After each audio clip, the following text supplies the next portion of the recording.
Hello, hello, soulful seekers. Welcome back to Trauma and Transcendence.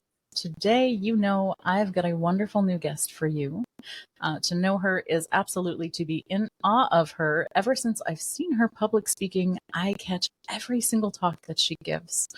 And I'm kind of picky, so that's kind of saying something. Today, I've got the wonderful Claudia Rickard here. She's a certified consulting hypnotist and emotional intelligence development specialist. Claudia, what is all that? I know. Thank you for having me, Amanda. I really appreciate it. So, emotional intelligence development, what is that? Okay, you're quite right. Actually, it was my mentor, Beryl Comer, who suggested that I use that because of all the NLP things that I learned from her. She's my master NLP trainer. And we did such a deep dive into emotional intelligence when I was training with her. And it is such a useful label, if you like, for me to label myself, because I'm in the state of North Carolina.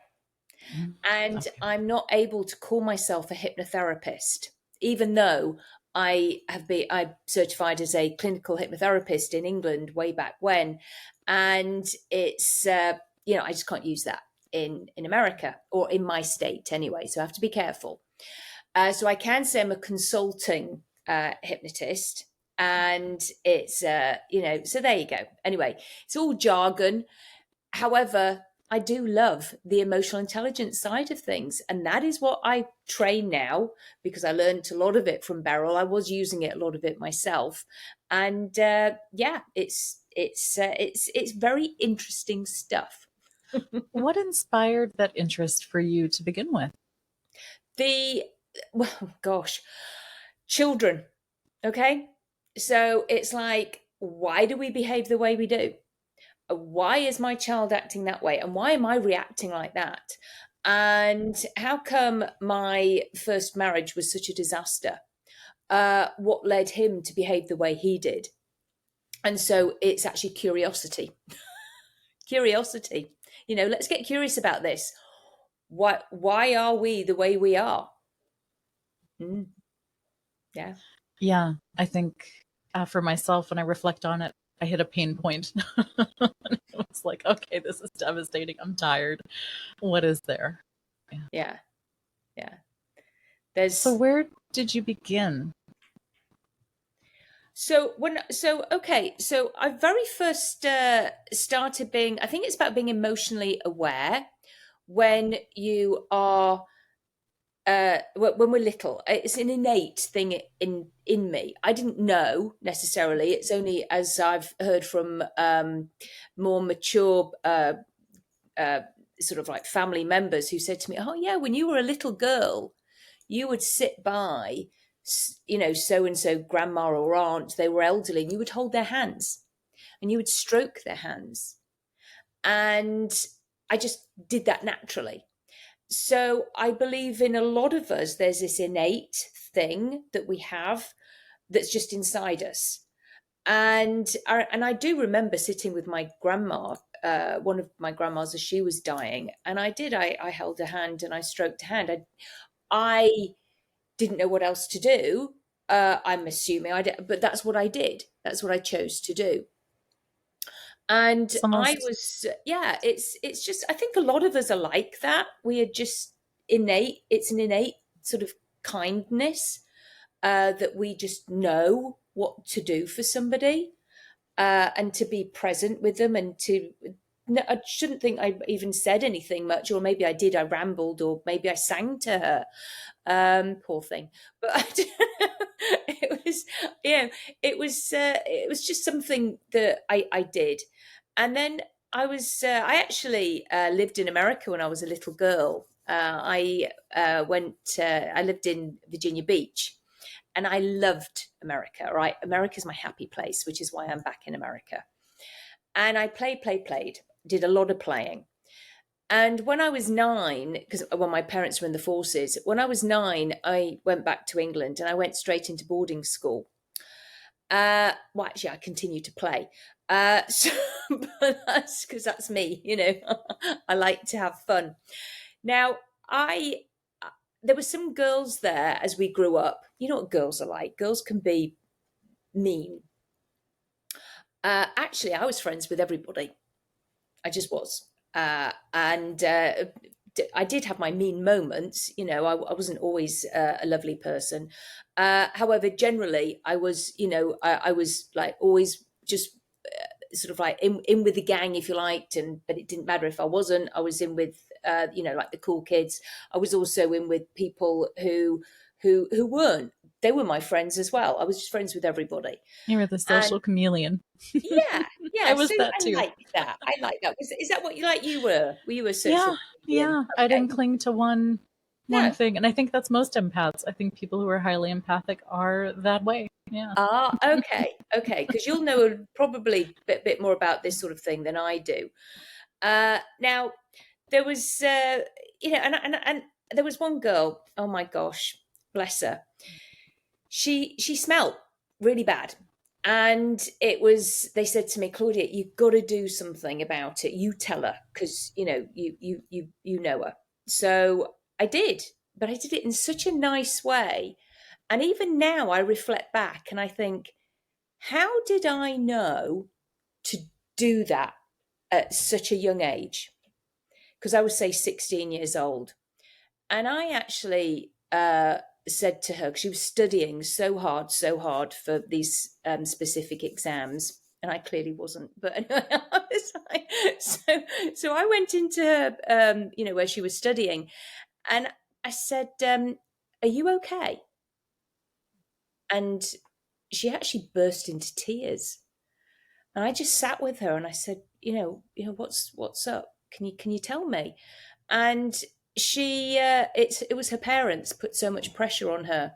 She said, I don't have I have to get A's. I have to. And I was like, ooh, because that pressure was never put on me, you see, never. And I said, well, how about you go and have a bit of relaxation in the bath and have a nice wash and then come back to it, because when you're like this, you can't learn. And it's just so difficult. And I remember saying something along the gist of that. But I think that's pretty cool for a 16-year-old. It's very intuitive. Yeah. So she did. I mean, and she probably did get A's, and she probably is a scientist somewhere. And like I said, but I was friends with her. We used to have our little jokes. She used to help me with my biology because it was really hard. So it was. So yeah, as I say, I was naturally friends with everybody. I actually then went on to the London College of Fashion in London, and I trained to become we called it a beauty therapist. You probably call it an esthetician. Mm-hmm. And I was very much into the massage. And actually, I then went in to do aromatherapy massage. And I was manageress of a huge salon in London, and which was rather exciting, actually. And I was very good at aromatherapy massage. It was a specific massage, so because I had to learn all the oils, and it's not. There's never just a massage, but it's not a massage using the oils. It's actually a specific massage that you have to do, and on the face and the certain meridian lines and things like that. So.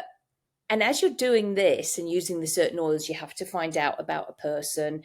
And again, it was like, and I just thought, oh, I'm really good at this. And this is what I actually prefer to do, helping somebody with the oils. And I went on, even though I got married fairly young, I actually went on to start training to do counselling because that is what I wanted to do, help people. And it was only in my third year of my degree that I realized as I was doing it, oh, I'm actually wondering why I'm in this really bad marriage. And they always say often, don't they, that the people who are training to become counselors or whatever it is, they're trying to heal themselves. Very true. So I was trying to figure something out, Amanda. And yeah, I actually had to stop that degree because I was going through the divorce. It's incredible that you did, because often that's not the case. And then you hear about therapists later on in their career who realize that that's really not what they want to be doing. They don't want to be in the care profession anymore. They have to learn how to care for themselves. And so then it can create because I almost went down the same path. I was very close. The only thing that made it so that I didn't was that I could not pass the statistics class and the quantitative methods class. Thankfully, math reset my positioning, so it didn't go that way. And at first I thought, man, that's how defeating I failed. And then later on I thought, oh, what a gift, because now I know who I am as a coach and a hypnotist, and I'm free to work with people the way I want without all of the guidelines and dogmas and limitations. Yeah. It is fascinating, isn't it? But I tell you what, the word that really changed my life when I was doing the training to become a counsellor, and that was when I realised that I had a choice. Mm-hmm. Mm-hmm. That word, I believe, is one of the most powerful words that we can help our clients to receive, that they have a choice. Yeah. That's definitely not something we're taught in most communities and society. No. Especially women. We're not taught about choice. There you go. So I was staying in this marriage, even though I'd actually said to my dad how unhappy I was. And he said to me, you've made your bed. You've got to lie in it. You have a child. And in fact, we had 2 children. And that was it. So I was a good girl. So I stayed, had the other child, and it was like, it's interesting, isn't it? I was doing people pleasing because that is what so many of us are taught to do. And I was a good girl until I wasn't. And of course, the more that you did it, the more you used that intuition, that caregiving, the more you were kind of congratulated for it and conditioned that was the right kind thing to do. And oh, how wonderful. I'm sure I can think of times in my life where that was exactly the way that went. The more empathetic I was, the more I was seen. I thought I was being seen. Are we getting really rewarded? Being seen. Yes. Yeah, exactly. And it's so hard to break that. It is. And Amanda, so many of our clients, I see so many people who have this people pleasing thing, and they think it's their responsibility to look after and care for their parents, so they don't have that. And it is quite interesting. And I'll share this with you. My daughter is not a people pleaser, okay, at all. Yeah. I would quite like it if she was a little bit. However, she is not. And she was, as a teenager, she was particularly hard work.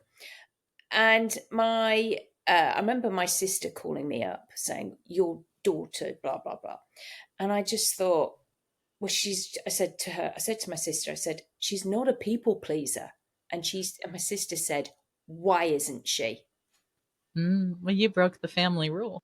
And I just said, and I had to say to her, I said, I'm pleased she's not, because most of the clients that I see have that as a problem, that they're people pleasers. Yeah. You broke the family rule at that moment, and you stopped the indoctrination before it started. What a huge feat to be able to do as a parent. Yeah. That's not easy. But Amanda, I tried, but I was late to it. Bit. It would be nice if she was a little bit. Occasionally, yeah. But anyway, it's all good. No, it's funny. Now, I then got remarried, and so we then have 5 children. Well, actually, we didn't have our little girl at that point, who is my daughter now. So we had the 4 others. My husband has 2, and I had 2, and that's a lot of children suddenly. And the one thing I did get right, Amanda, was playing. I was really good at playing. Yeah. However, I was still emotionally immature. And I don't mind saying, I used to be shouted at a lot. Monkey see, monkey do. I used to shout a lot because that's the kind of thing you do to get people to hear you, right? No. Well, when that's what you're taught, yeah, that's the blueprint that gets handed down until you have the choice. You make the Yeah. choice, which you did. Yeah, and I don't mind saying, I'll hold my hands up. My two sons that I had from my first marriage. If I looked back now, and if I say got them assessed, I mean they're 30 and 26 now. If I got them assessed, I know full well that they would probably come back with autism, ADHD. It's like I am actually not surprised that I was pulling my hair out because I remember going to the schools, the parent teacher things, and crying coming back home. The kid that bites people, that was my eldest. There was just so many things, and it was hard work. And unfortunately, my ex-husband didn't make it any easier because it was not a very nice divorce, and continues to not be very nice because of all of my experience now. I ended up, of course, because I developed did something with my daughter, which I'll talk about soon, the bunny talk. But my wonderful I'm being sarcastic now, that's wrong. My ex-husband wrote me a 1-star review Remember that. on my ebook, for my ebook on Amazon, which is actually I think that's the rite of passage. I'm absolutely delighted with that 1-star review because it is really quite amusing because he actually tells people who he is. Yeah. And he says, I've read the book. It was actually really insightful and "Oh, quite thank good." you." And for the people who are listening who could benefit from that insight, how do they find it? Oh, it's on Amazon. It's a parent's journey. Parents' Journey, the Bunny Talk Process. It'll come up. It is an ebook. You need the free Kindle app. It is only $2.99 and it will not take you long to read. I do have the therapeutic value on there now that Mike Mandel wrote for me. That's attached to it. And as I say, the 1-star review is definitely worth looking at. And in fact, you read that, you'll buy the book because you'll want to know what I said. And that's the funny thing. I didn't say anything. And it's like, where does she even mention him? I really don't think I do. However, it is a very useful book. So what happened? I then, because of the 5 children, I work with children. I trained when my little one was 5 years old. I trained to become a hypnotherapist in England, and when we're doing something we love, of course, I got a distinction in my diploma. Of course we do because we're doing something we love now, and I couldn't get enough of it. Reading all the books. My Voice Will Go With You, Elman, all the books, reading everything. And then I continue to train. Oh my goodness, I have so many certificates up on my wall because of all the extra trainings that I did in England with the London College of Clinical Hypnosis. And yeah, I just did loads of different courses because when we see people for hypnosis, they say, "Can you help me with this?" And it's very interesting. So it could be sports performance, it could be this, could be this, could be this. However, to be honest, I wanted to learn it all. So I did every single little facet. But the issue is often never the issue. So I started to find out. And that was why I went into learning about trauma. I will use the word trauma here because that was what I learned in England. I am in the state of North Carolina, so the words I use now and that are on my website is about significant emotional events or feelings, anxious feelings, So I have to be very careful with the words, as I said, because I'm in the state of North Carolina. I can't help what I'm actually trained in, though. So it's so I am very informed on that subject, and I did a massive deep dive into it because unfortunately both my sons were actually sexually abused. And that could also mean why they were behaving the way they did, and I didn't know, let alone all the emotional side of things from the divorce. Let's put it that way. I have to put my hands up as well. I have to play my part in it. So there was a lot. They were not set up for success. Let's put it that way. And so it's sad. Now, when my daughter was very little, we used to play a lot. As like I said, I did get one thing right in my life. I did play a lot with my children. I always read to them. We were always either doing baking, colouring, painting, did everything. Picnics out all the time. I actually had them out a lot, a lot at the rivers and parks and anything I could do. We were out. So I did get that bit right. Now, when my daughter was very little, Amanda, my husband was away a lot he was in the Royal Navy, and it seemed as though he seemed to do back-to-back things. He was in Iraq. He was away at sea for 10 months. When we first got married, he was a submariner. I actually saw him for only 70 days, our first year of marriage.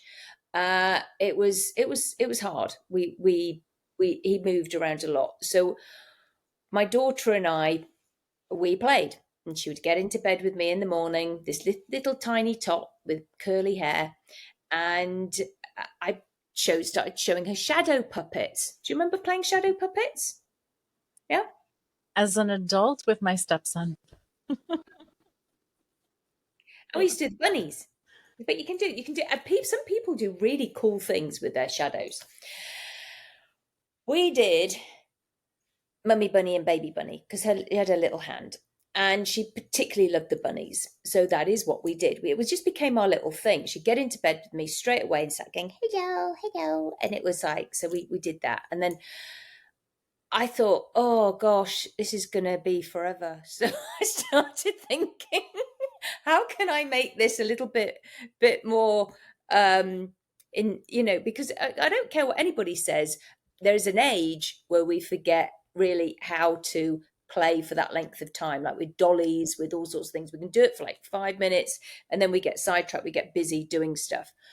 So I started to teach her the days of the week and the months of the year, all sorts of little math things. So, and when that was how we did it. And then it was easy for me to do it. Okay, to keep on playing and playing and playing. To her, we were playing, and because the bunnies were playing.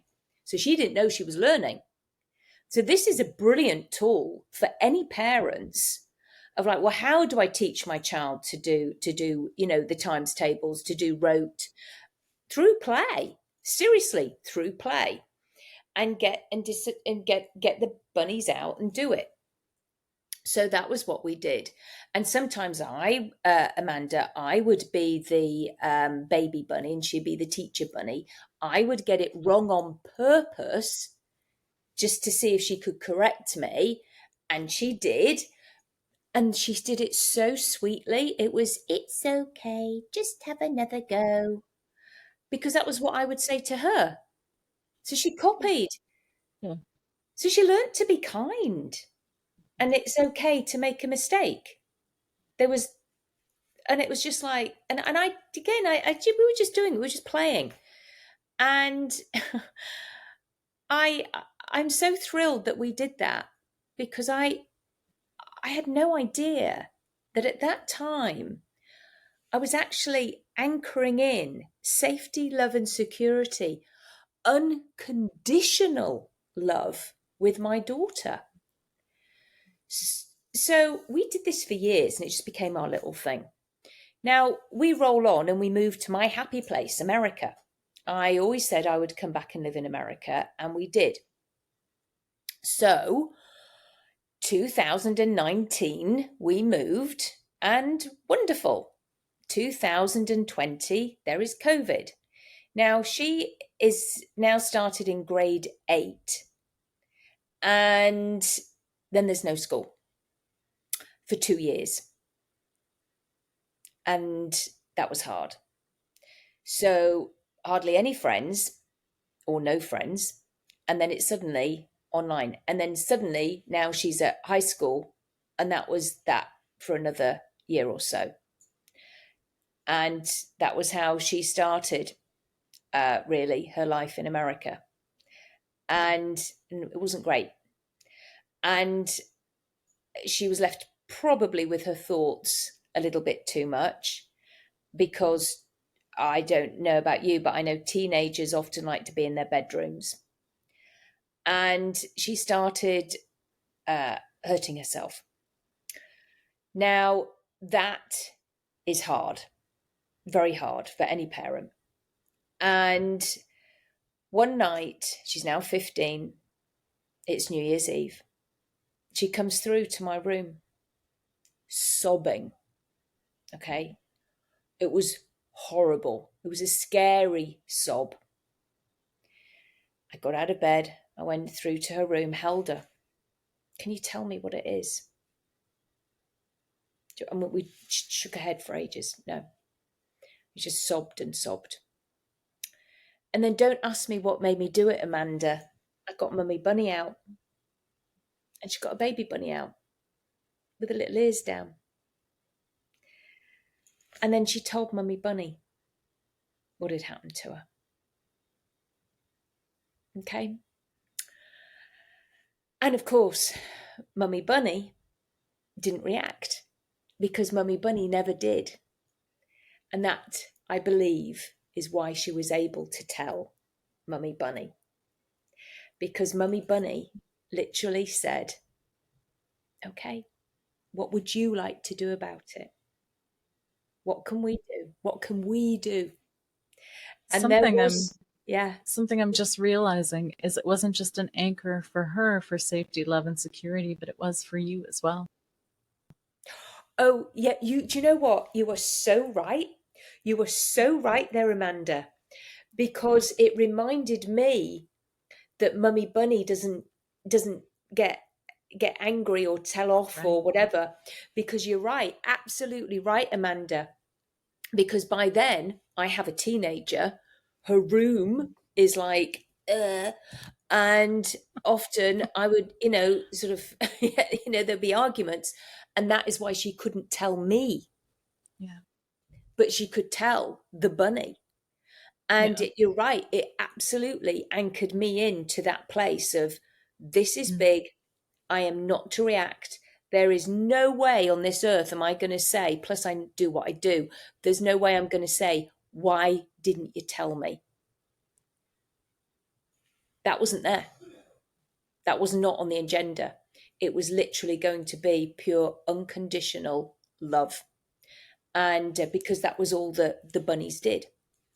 So I love that you actually brought that up. It's a really important point, because you're right, it anchored me, grounded me, if you like. Yeah. So great point. Now, we then figured it out. And after 2 hours, it was 5 o'clock in the morning now, she suddenly said, I'm okay now. You can go. So it's like, so I left, went to my room, and that was that. And then since then, I mean, we did have to do some stuff, but since then if she does this to me, I go, okay. And I know she wants to talk to me about something deep. And however, no matter what, she then started going for walks with me. And I always think it's easier for a teenager, especially, to talk to you side by side, because they're not actually having to look at your face. And she said, because of that, Mummy, I now know I can tell you anything. And she did for years. I mean, she's 19 now, for years, and she's just got engaged. For years, she did tell me So much stuff. I mean, overshared, that's fine. I take it as a privilege. It's my honor. Um, it's like, but that's okay. Yeah. She felt she could, and she felt safe. And that's Mm. sweet. Yeah. I mean, that's such a privilege. Such a privilege. Has she started to think about implementing that with her own family Oh, now? she's always said, no, yeah, always. Yeah. She said, oh, this Yeah. is what I'll do. And Will there be a grandma bunny? Or well, I'll probably be Grandma Bunny. No, yeah, fortunately a she's not nanny or pregnant. something? She's going to do cosmetology first for 2 years, but she has got engaged, so it's rather sweet, and he's lovely, really kind, which is exactly what she needs. Don't we all? Now, I have said to her, Amanda, I've said if I ever get dementia, I may forget you. But will you talk to me with the bunnies? I will never forget the feeling of the bunny, because that is anchored into me. And so this is absolutely wonderful, because it transcends generations. And I have had a lovely colleague of ours get in touch with me, and he knows he's dying. And he said to me, I'm so worried about my little grandchild. She's 5. She knows there's something wrong. What can I do? And I suggested, how about doing bunny talk with her? Just playing. Because when you pass, because he will, because we all will, right? That's one guy. I can be right in that thing for sure. We will all pass. When you pass and she sees any bunny ever as she grows up, she will remember you. She'll go, oh, that's my grandpa or my granddad, so-and-so, coming to visit me. And so that's what he's going to do. Oh. And he absolutely loves it. Yeah. So isn't that sweet? It is, and it's just profound on so many ways, because when we think of trauma, especially here on this podcast, we think of all the negative ways that the client or the person is anchored in trauma. It's the way that they're replaying all of the thoughts and the feelings on a loop. And you've just given the most beautiful, profound example of how we can anchor in the positive. So I appreciate that. And I think a lot of people are going to learn from that as they listen to this, and as they think about not just parenting, but the things they do on repeat for themselves. Yeah. And it the deeper meaning later. Negative. We anchor in good things as well. That's right. And so let's look at that. So we go solution focused. We always look at what can we do? And my daughter, she now writes poetry, beautiful poetry. That's what she chose to do instead of hurting herself. And that was her choice. You know, what can you do? Because everybody has the answers inside of them, and we guide them to that place. Well, Amanda, I was telling Cheryl Ellman about this, and I was learning sleep talk with her, because that is actually something I always wanted to. I did know about it in England. Can you explain about it a little bit here? Because I haven't had anyone go into depth. I know what it is, but for people who are listening who are not hypnotists, let them know what that's all about. Okay, it is. So I was learning this because I really wanted to do it with my children, and I could never afford the course. And I as soon as I could, I did it here in America. Now, what it is, it's the 2-minute gift a parent gives to their child when they are asleep. So it is actually nothing to do with like getting your child to sleep. Your child is already asleep. And when they are asleep, you then give them this specific statement. I can't share the statement because people would have to join me for a work, the first course to do that, which isn't expensive. it's 2 hours, and they would do that with me, and then they get the statement, because I have to check that they can say it right. There's a certain way to say it. There are specific words. You have to tell people that is a specific statement. They say So it when the essentially, child. it's a protocol to teach a parent the technique on Yeah. how to help their children. Yeah. And it helps in so many different areas. I've actually got the whole list here of what it helps with. And it has helped. And it actually helps with selective mutism as well. Wow. So ADHD, anger, anxiety, Asperger's, autism, bedwetting, behavior problems, bullying, I'm habits, a little cell curious. I raised a child who had a world of trauma. He was on the spectrum, ADD, we suspected RAD, ODD, all of the typical labels you get. And we had to adapt the way we raised him in terms of the tooth fairy could never go in his room and get the tooth there because he would be wide awake at a pin drop. I'm wondering if children are in hypervigilance like that. Is there a way around it and to still do the sleep talk? So I think what you would do is, because you're right, they have to be asleep for like 45 minutes first, so that they go into that theta state, and it's just before they go to sleep. So with when the child is asleep, I know, because then it's like, well, how does the parent do it, right? Well, you start to say it during the day. You start to instill it when they are awake, just little bits of it, so that eventually their nervous system is calmed down enough so that they can go to sleep.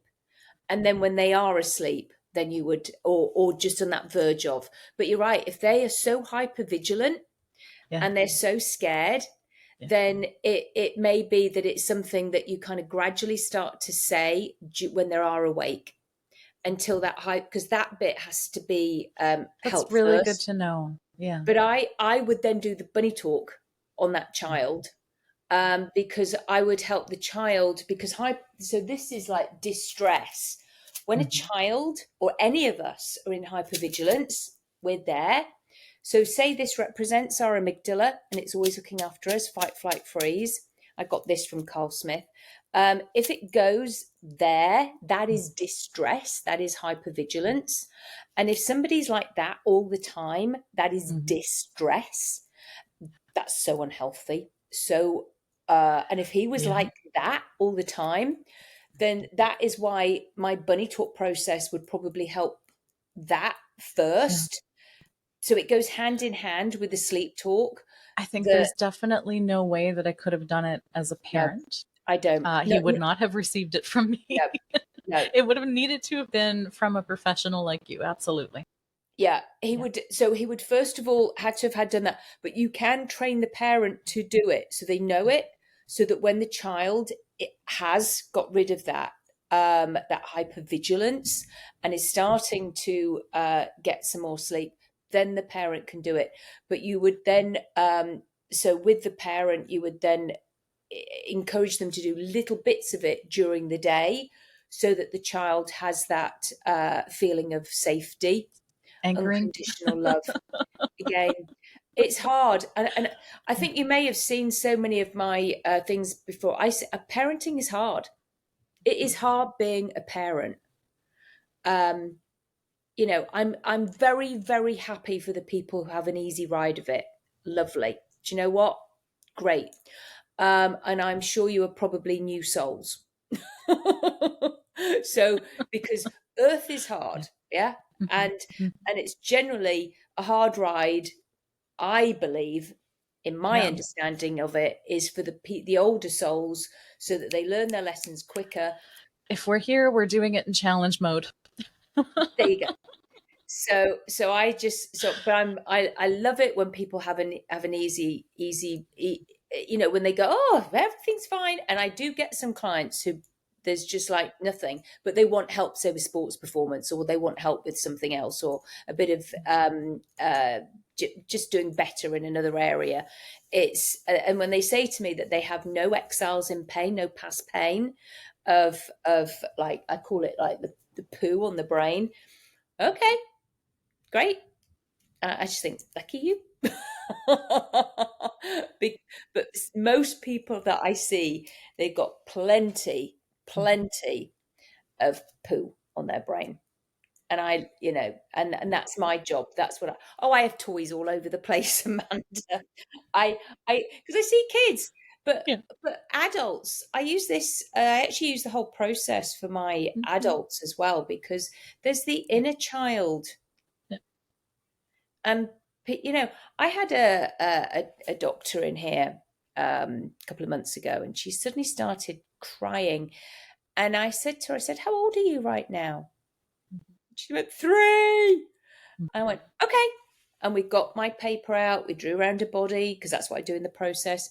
And we did a whole load of bunny talk stuff. And, so she was even wearing the ears. And yeah, we got rid of it. And she changed it. She was like all over the paper. And the change was massive. Yeah. But it's for us to get curious. Inner child work always is. Yeah. Yeah.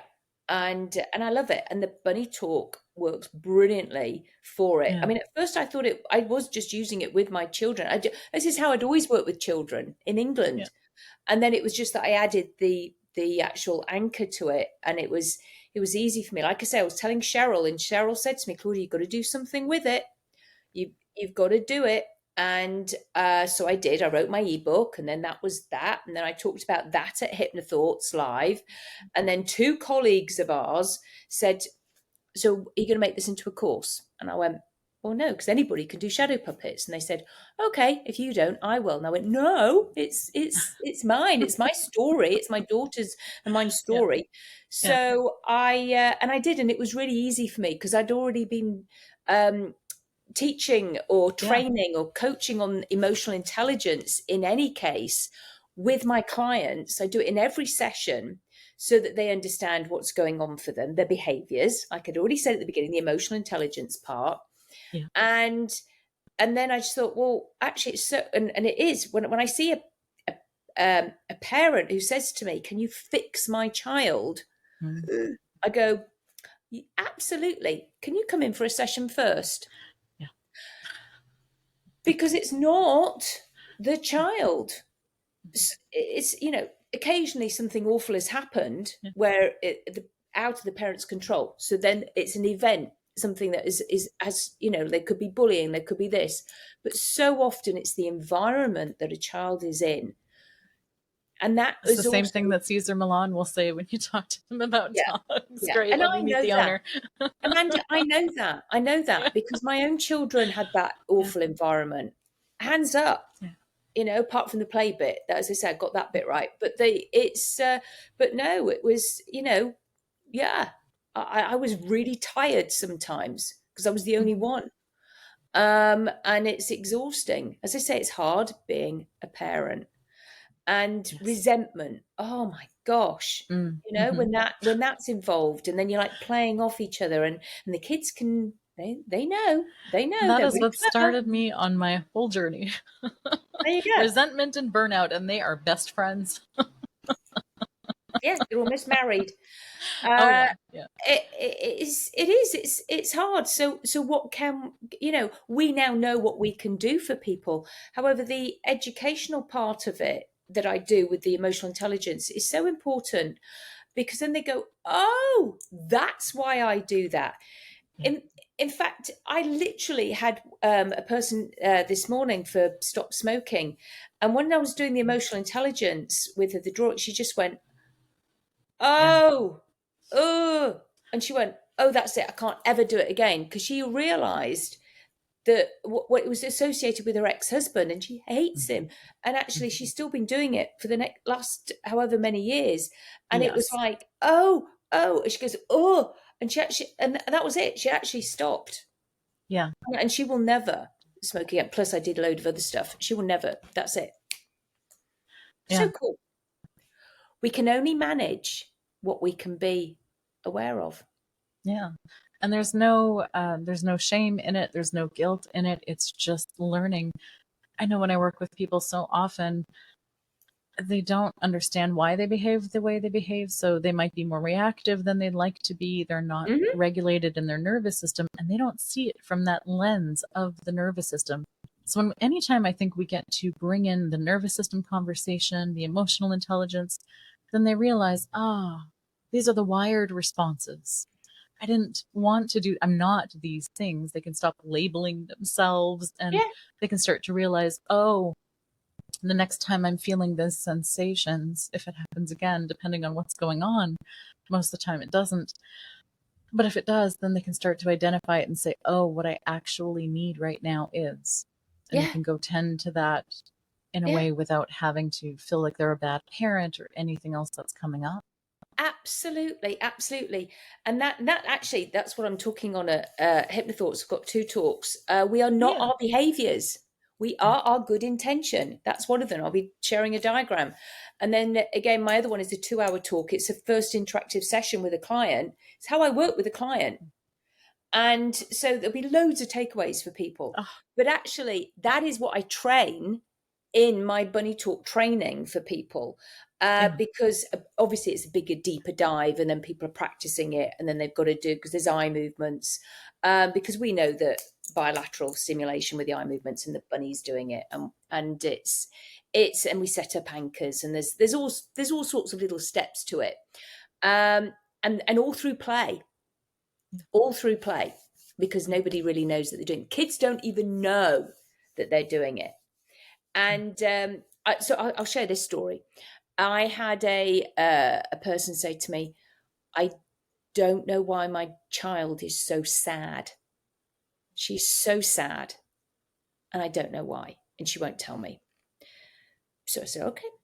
So I went, we did the bunny talk. We ran the body, the mother did, and drew around her child's body. We had the crayons out and what have you. And I said, just go ahead, just what's happening? Oh my gosh, what she drew. And then it was just like, there was so much. And then I used cuddly toys as well to tell a story. And the mother was like going, I had no idea. Now she does. Now the mother knows. It's completely environmental. I can't necessarily do anything else, but the mother was there. She now knows how to help a child. If a parent doesn't know what's going on, then how can we help them? That was like, I didn't know, how could I help my child? But the bunny talk will help you figure it out. And now it is for the parent to take it. She's a lovely parent, a beautiful mother, and now she knows. But she couldn't help a child if sad is all she was playing with. But now she knows. She knows the other little underpin, because the child just got it all out of her with the bunny talk, like my daughter did, was able to dissociate it out. So I'm obviously we don't diagnose, but the bunny talk did. So it did itself, and the mother could glean the information. And so it's just a beautiful protocol. I know that you're teaching hypnotherapists, you're teaching coaches, therapists, and essentially anybody working with children. Mm-hmm. I'm hoping maybe some parent courses coming up, but when are the next available courses for when you're teaching this? Yeah, and you're right, actually, Amanda. I probably could, if there are some parents who are really interested in this, teachers, nurses, then they can. I mean, I've taught pediatricians, I've trained pediatricians, psychologists, therapists, all sorts of different people. Now, the next ones is September. It's online, September the 20th and the 21st. It starts at 9 till 5 established time. There is a private Facebook group that I have where I put all of my pictures, and there's the manual there. Because there is a manual. There's so many different things on there to help people. There's the logo that people can use. It's a host of information, because I think it's really important to be engaged with the people who are trained. Then I am actually doing an in-person one-day training in Chicago. That's on the 16th of October, the Mid-America Hypnosis Conference. Richard Bandler's speaking there. He's the keynote.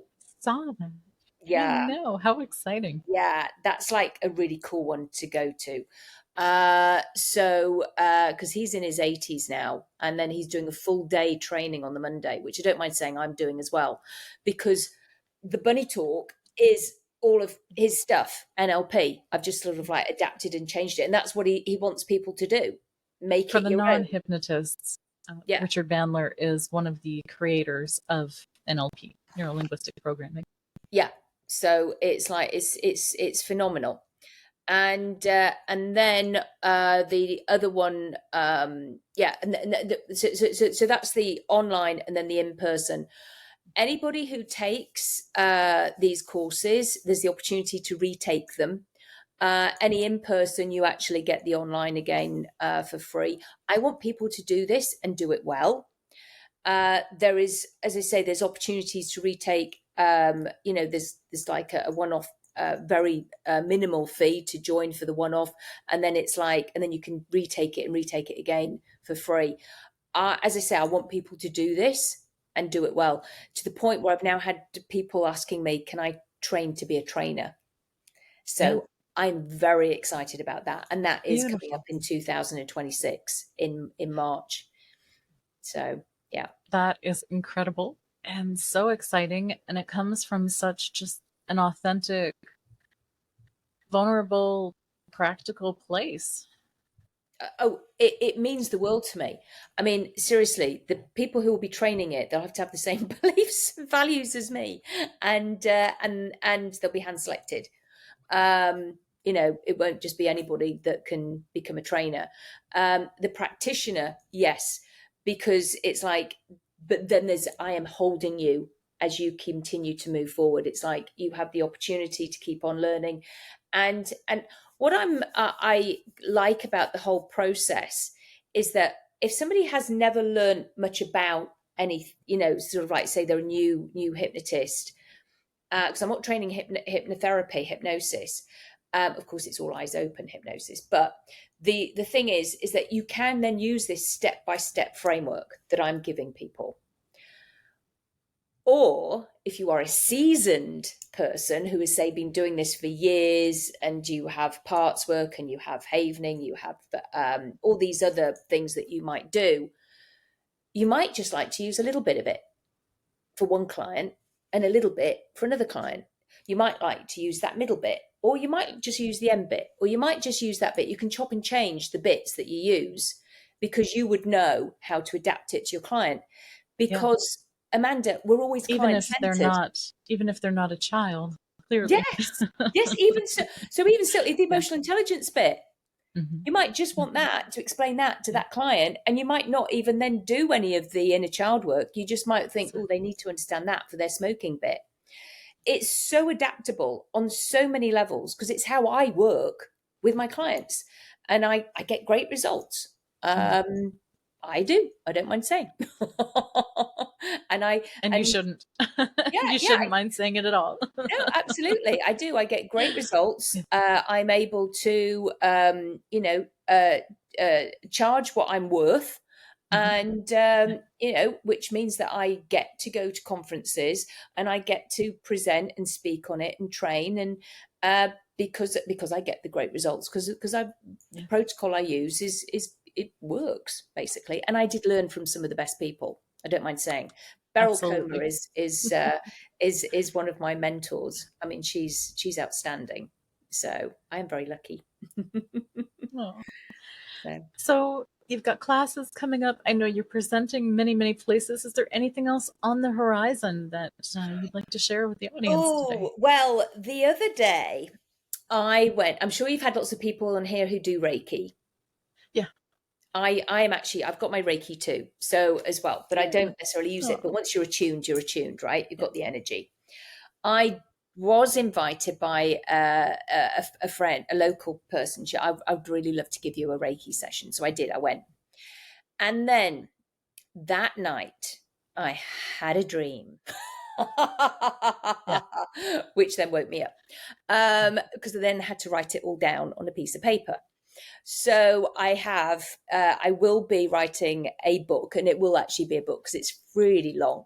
And I'm not going to say what it is, but it will be. And it was like, oh my gosh, it was a tune. It was like, it was an opening. And so so pretty cool when things I that was like that actually happen. a Reiki practitioner first before a hypnotist, and that was when I got accused of practicing hypnosis. So, Oh.